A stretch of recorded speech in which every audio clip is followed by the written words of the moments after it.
Bonjour Pascal Clark, je suis Romane du lycée Léonard de Vinci de Monistrol-sur-Loire. Merci tout d'abord d'avoir accepté cette interview dans le cadre de la fête de la radio. Bonjour Romane, avec plaisir. Pour commencer, j'ai 16 ans. Est-ce que Pascal Clark rêvait déjà de radio à 16 ans ? Alors, c'est toujours compliqué de retourner sur ses propres traces, mais oui, parce que j'ai retrouvé une photo il n'y a pas très longtemps où je devais avoir 13 ans. Donc voilà, j'étais une pré-adolescente.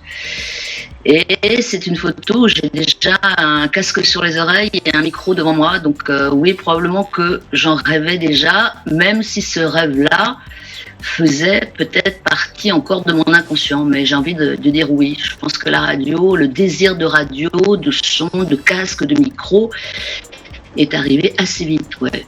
Et à l'époque, c'était bien plus compliqué de rêver à la radio parce que la radio n'était pas aussi développée qu'aujourd'hui. Et ça restait une activité qui était consacrée à quelques initiés. C'était bien avant, par exemple, 81 et l'explosion de ce qu'on a appelé les radios libres. Donc oui, j'en rêvais sans doute encore inconsciemment. Dans votre livre Mute, édité par Flammarion et publié en février 2020, vous avez mis en lumière, je cite, la présence d'un taux de testostérone élevé à l'intérieur d'une certaine rédaction, une ambiance qui semble être dominée par la gente masculine. Pensez-vous qu'avec les mouvements féministes de plus en plus présents de nos jours, les choses bougent de ce côté-là ? Alors oui, vous faites référence, on peut nommer cette radio, c'est Europe 1, d'autant que j'y suis revenue. Dans les années 90, entre 90 et 95, donc je vous laisse calculer, ça fait une vingtaine d'années. C'était une rédaction, on peut dire ça, misogyne, mais comme l'étaient les particules de toute la société, en fait, la radio et le monde du travail n'étaient que le reflet de ce qui se passait alentour. Bien sûr que ça a progressé, il n'y a qu'à voir le rôle et surtout les fonctions des femmes dans les rédactions de radio, pour ne parler que de ce paysage-là. Oui, ça a énormément progressé, mais le chemin à parcourir reste important, mais ne pas oublier qu'on vient de la nuit des temps, hein, c'est-à-dire qu'on vient d'une société patriarcale depuis que le monde est monde. Donc ça avance incontestablement, mais il y a encore pas mal de combats à mener, et notamment un combat assez simple finalement, hein, pas très compliqué, vous le savez bien, à poste et compétences égales, les femmes globalement sont encore payées de l'ordre de entre 15 et 20% de moins qu'un homme, que les hommes. Je ne vois vraiment pas, mais alors je ne trouve pas un seul argument pour tenter d'expliquer ça. Donc il y a encore beaucoup de chemin à parcourir. Je vous ai cité un exemple très factuel et très statistique, mais il y en aurait beaucoup d'autres. On peut voir que vous avez animé et participé à de nombreuses émissions radio différentes tout au long de votre carrière. Selon vous, quel type d'émission radio vous correspond le mieux ? Bonne question à laquelle je ne suis pas certaine de pouvoir répondre. C'est vrai que j'ai animé. Je suis à la fois journaliste et je suis à la fois animatrice, il faut croire. Je suis un peu entre les deux, je suis un peu hors des cases. Ça a toujours été, non pas ma façon de faire, parce que je ne l'ai pas cherché, mais je dois avouer que si je me retourne sur mon parcours, ouais, j'ai toujours été impossible à classifier. Je ne sais pas si c'est une force ou une faiblesse, mais c'est comme ça.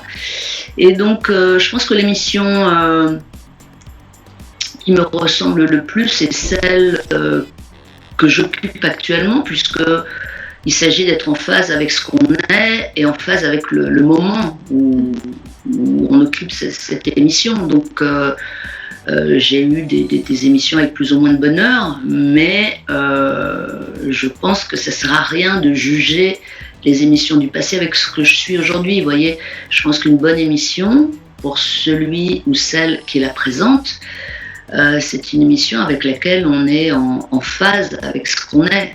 Donc quand tout va bien, il s'agit de parler au présent. Voilà. pour le côté télévision, dans l'émission En Aparté que vous avez animée sur Canal+, la particularité de ce programme, c'était le fait que seule votre voix était présente. Qui en a décidé ainsi? C'était pour faire entrer un peu de radio dans la télé? Non, pas du tout, parce que c'était pas. On a dit oui, c'est de la radio à la télé, mais en fait, pas du tout, parce qu'il y avait une très très belle image, avec des très bons réalisateurs, une image léchée, et il se passait beaucoup de choses à l'image, donc ça n'était pas une émission de radio. Ça aurait été une émission de radio si on avait filmé des gens en position de faire de la radio à la télévision, ce qui n'était pas du tout ce cas-là.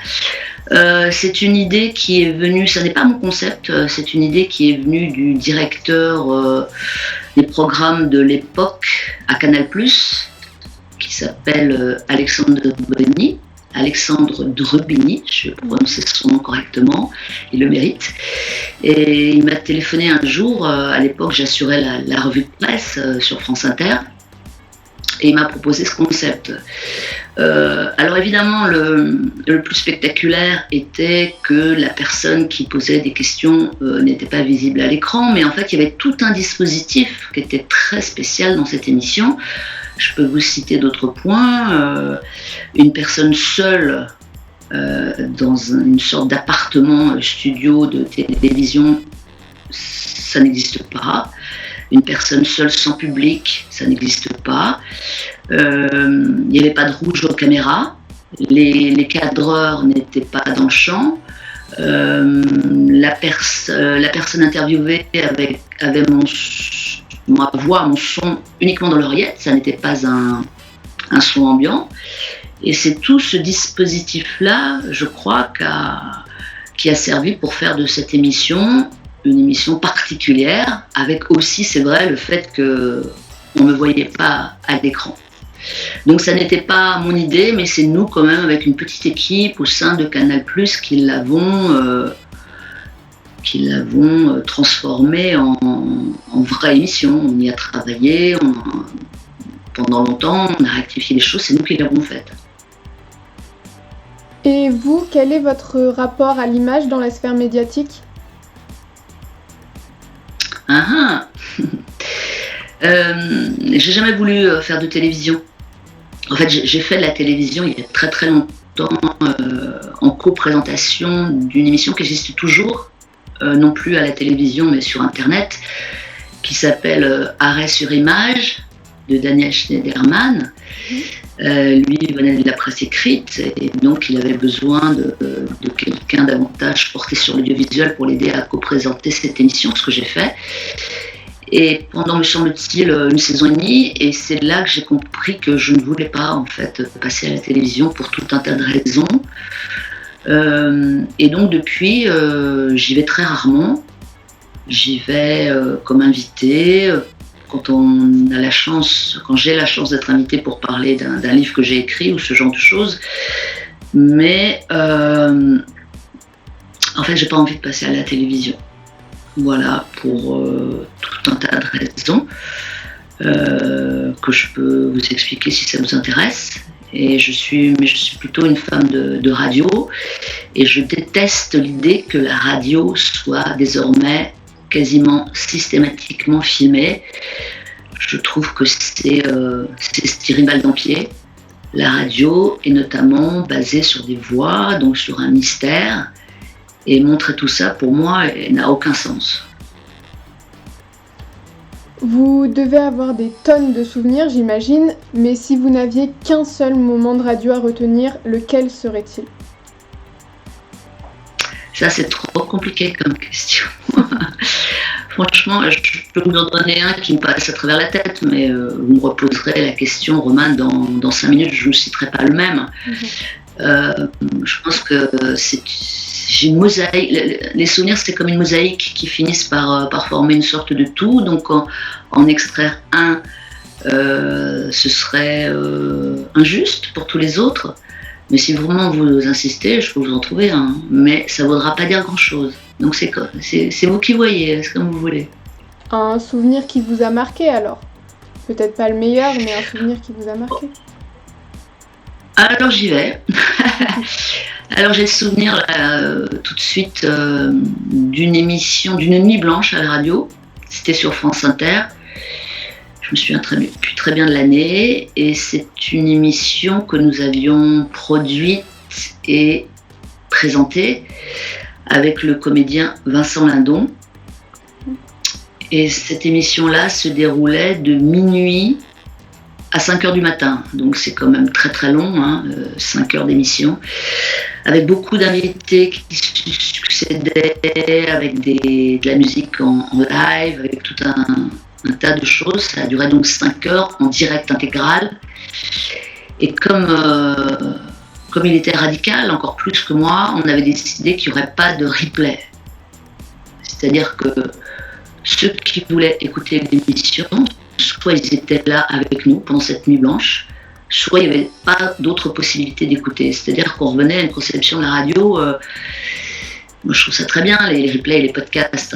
Je vais avec mon temps. Mais c'est vrai que j'ai longtemps pratiqué un style de radio en direct, sans possibilité de réécouter. Et en fait, ce que j'aimais bien, c'est que les gens qui étaient à l'écoute à ce moment-là, eh bien, nous partagions le même moment. Voilà, c'était le direct des deux côtés. Et ça, j'aime beaucoup cette idée de la radio.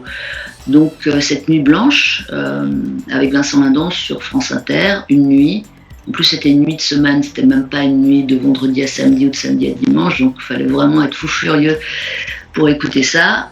Ça reste un souvenir de pure radio.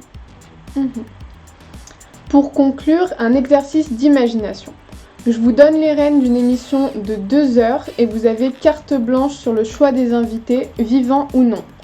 Quel serait votre choix et pourquoi ? C'est sur quelle antenne, là, votre fiction ? Peu importe.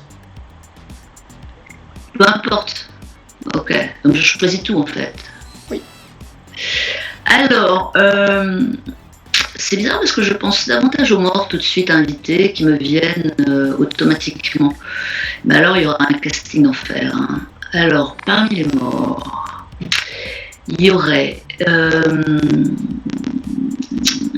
Juliette Gréco, il y aurait le chanteur Christophe, il y aurait ma maman, Frania, il y aurait Jean-Pierre Bacry. Voilà en gros. Et parmi les vivants, il y aurait Kylian Mbappé. Il y aurait Catherine Deneuve. Oui, je vous avais prévenu, c'est un beau casting. Il y aurait également Christiane Taubira. Voilà. Donc, tout ce monde-là réuni dans un studio, tout le monde en même temps, avec évidemment des morceaux musicaux à tomber, avec du son, c'est-à-dire qu'on écouterait du son, du reportage, chacun aurait choisi un reportage. Il y aurait, pour que ce soit vraiment complet, on prendrait certains auditeurs en ligne, on serait en liaison téléphonique avec des gens un peu dans le monde entier aussi, avec le décalage horaire et tout ça. Et là, je pense que ça pourrait être pas mal comme début. Oui, vraiment. Encore merci Pascal Clark pour cette interview. Merci à vous, ça vous va ? Ça vous suffit, Romane ? Bien sûr. Joyeux centenaire à notre super, radio française. À bientôt sur LDV Média et Cosmic FM.